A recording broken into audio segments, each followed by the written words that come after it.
ఆంజనేయ స్వామి వచ్చిండు. ఇట్లా ఇందులో వరహావతారం వచ్చింది, ఇక నరసింహావతారం వచ్చింది.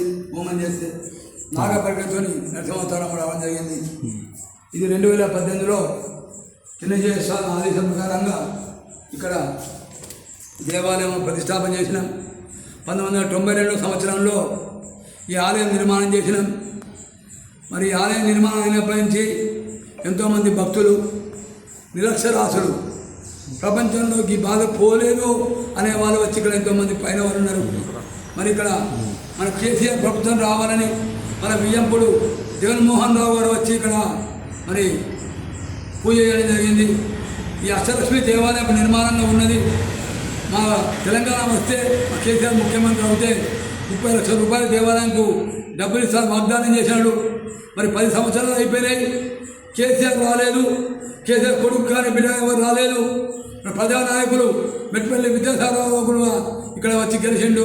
మరి బీజేపీ ఎమ్మెల్యే మొన్న 10, 11, 23 సంవత్సరం నాడు మరి నిర్మల్ మహేశ్వర్ రెడ్డి బీజేపీ తరఫున ఇక్కడ పూజ చేయడం జరిగింది. ముదోల్ ఎమ్మెల్యే మరి రామరావు పటేల్ గారు కూడా ఇక్కడ పూజ చేయడం జరిగింది. మా జగిత్యాల జీవన్ రెడ్డి గారు అప్పుడు ఈ దేవాలయ విగ్రహం ఇవ్వడం వారి అభ్యున్నత దశ జరగడం జరిగింది. ఎంతోమంది చిరంజీవి సినిమా హీరో కూడా ఇక్కడ పూజ చేయించడం మరి జరిగింది. ముగరా షూటింగ్ అప్పుడు భక్తులు దొరకపోతే అప్పుడు గ్రాచారం మంచిగా లేదని ఆయన మంచిగా పూజ చేయడం, ఈ సినిమా నడవని చెప్పడం జరిగింది. తర్వాత ఇందిరా కానీ ఠాకూర్ కానీ ఏదైనా సినిమా తీసిన విజయంతో జరగడం జరిగింది. డి రామానాయుడు గారు వాళ్ళ భార్య రాజేశ్వరి గారు 90 సంవత్సరంలో ఇక్కడ శ్రీమన్ అష్టాక్షర మహాయాగం అనేది సందర్భంగా వారు మాకు ఇక్కడ అడ్వర్టైజ్మెంట్ కోసం వాళ్ళ పోస్టర్లు వాళ్ళు చేయడం జరిగింది. మరి వాళ్ళు కూడా అభ్యర్థి రావడం, మరి సినిమా పరిశ్రమ మురళీమోహన్ గారు కూడా ఇక్కడ 90 సంవత్సరాల అనుబంధం వారితో ఉన్నది. మాగంటి రాజాబా అనే అసలు పేరు విజయలక్ష్మి, రామ్మోహన్ మధుబిందు అని వాళ్ళ పేరు మీద ఇప్పటి వరకు 34 సంవత్సరాల నుంచి పూజ చేస్తున్నాం. వాళ్ళ జయబేరి ఆల్ ప్రొడక్షన్స్ అని వాళ్ళు కన్స్ట్రక్షన్ ఉన్నది, సినిమా పరిశ్రమ ఉన్నది.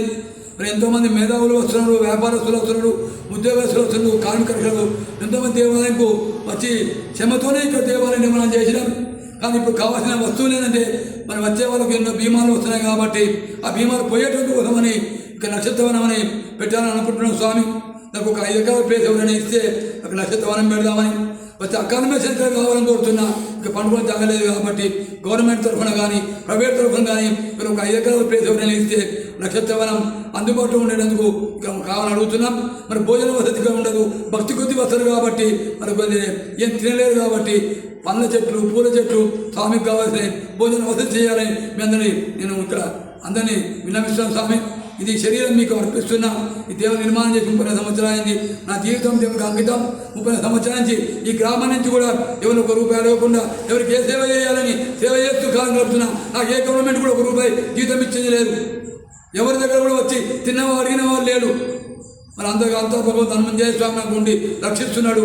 60 సంవత్సరాల వయసు వచ్చింది. నేను అడిగేది ఒక్కడే మీ అందరినీ, ప్రపంచం మొత్తం భారతదేశం బట్టి చరిత్ర, ఈ దేశం యొక్క చరిత్ర, ఈ దేవాలయం చరిత్ర ప్రపంచం తెలియపరచాలని ఉద్దేశం కొద్ది ఉన్న స్వామి.